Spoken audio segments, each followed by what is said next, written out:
Hello দর্শক, আসসালামু আলাইকুম। চলে এসেছে আজকে আবার পেঁয়াজের খেতে। তো পেঁয়াজের খেতে ভাবছিলাম যে সেচ দিব না, তারপরেও আর একটা সেচ দিয়ে দেই। সেচ সম্ভবত পরশু দিনকে হবে। তো ভিতরে দেখতে আসলাম যে কী দেখি পরিস্থিতি, কিন্তু পরিস্থিতি আল্লাহ দিলে ভালোই আছে, কিন্তু অনেক ঘাস হয়েছে। ঠিক আছে, ঘাসগুলো আপনাদের একটু দেখায়, আপনারা একটু দেখেন। ঠিক আছে, আমি খুব হতাশ ঘাস নিয়ে। ঠিক আছে, বইটা হবে পরিষ্কার থাকবে, কোনো ঘাস থাকবে না, কিন্তু আমার বইতে ঘাস হয়ে গেছে প্রচুর। কবে সময় আল্লাহ দিলে চলে যাবে, কিন্তু দেখা যাচ্ছে যে কবে সময় তো পুরোটা যাবে না, তারপর কিছু থাকবে। তো দেখেন কীরকম কী দেখি ঘাস আপনাদেরকে দেখাই। বাইলে শাক দেখা যাচ্ছে, বাইলে শাক বেশি হয়েছে একটু। ঠিক আছে, এই যে এই ঘাসগুলো মারাত্মক ঘাস, আসলে খারাপ। এই ঘাসগুলো খুব খারাপ, অতি দ্রুত হয়। তো সকলে আমাদের জন্য দোয়া করবেন, এবং এই ঘাস থেকে কিভাবে বাঁচা যায় আপনারা একটু কেউ জেনে থাকলে অবশ্যই একটু জানাবেন, যাতে আমাদের ভুঁই পরিষ্কার রাখতে পারি আমরা।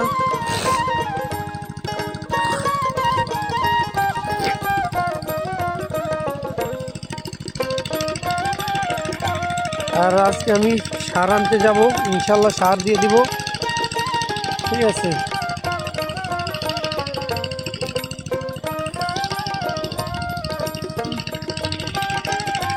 বাইলে শাক হয়েছে, বাইলে শাক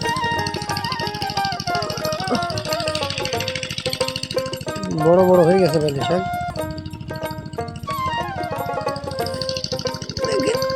দেখেন,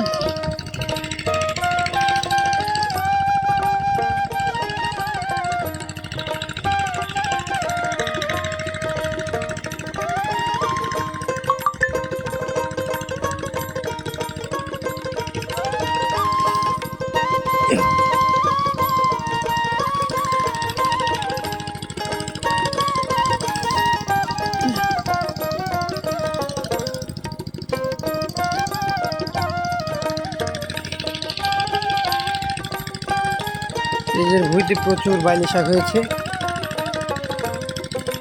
সকলে আমাদের জন্য দোয়া করবেন। তো এই ছিল আজকের ভিডিও। আপনারা দেখতে পাচ্ছেন যে মূলত কী পরিমাণে আমার ভুঁইতে ঘাস হয়েছে। ইনশাল্লাহ নেট দিলে পরা, কোপ দিলে পরা তখন চলে যাবে আল্লাহ দিলে। তো সকলে ভালো থাকেন, সুস্থ থাকেন, আমাদের জন্য দোয়া করেন, এই প্রত্যাশাই করি। আপনাদের সকলকে জানাই আসসালামু আলাইকুম বলে আজকের ভিডিও এখানেই শেষ করছি। সবাইকে ধন্যবাদ।